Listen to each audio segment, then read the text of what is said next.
Okay, I'm gonna fix it.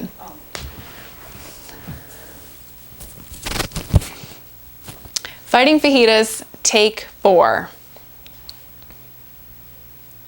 Has this ever happened to you? You know, you and your husband or your partner are in this really heated fight. You're yelling and you're screaming and you're just feeling angry and upset and just really, really annoyed. And all of a sudden you realize it's 9 o'clock at night and you've been fighting for 3 hours and you're hungry and you're tired and it's just causes much more of a mess.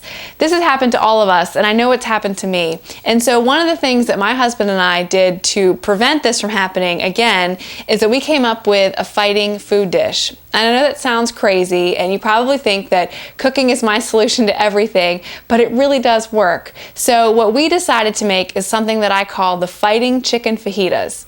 Now what this is this is a dish that we agreed upon when we weren't fighting, that if we ever got into this moment where we were in a fight and we were angry and we needed to cook dinner, we would automatically know that we were gonna go make these chicken fajitas. They're easy to make, you know, it involves a lot of action like chopping and dicing, and it can be very interactive for 2 of us to be in the kitchen together. That's why we decided to make these fajitas.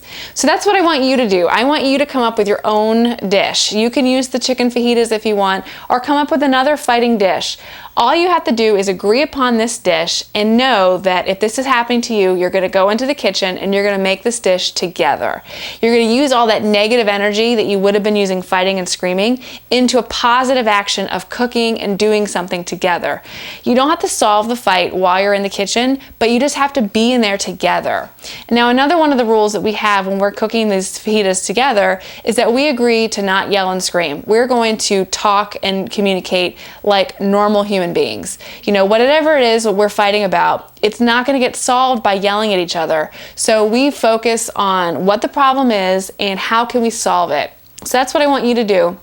While you're making this dish, I want you to remain calm, you know, don't yell at each other, just be calm and become what I call solution focused. Come up with a solution. Start talking about how can we prevent this from happening? What are we really fighting about?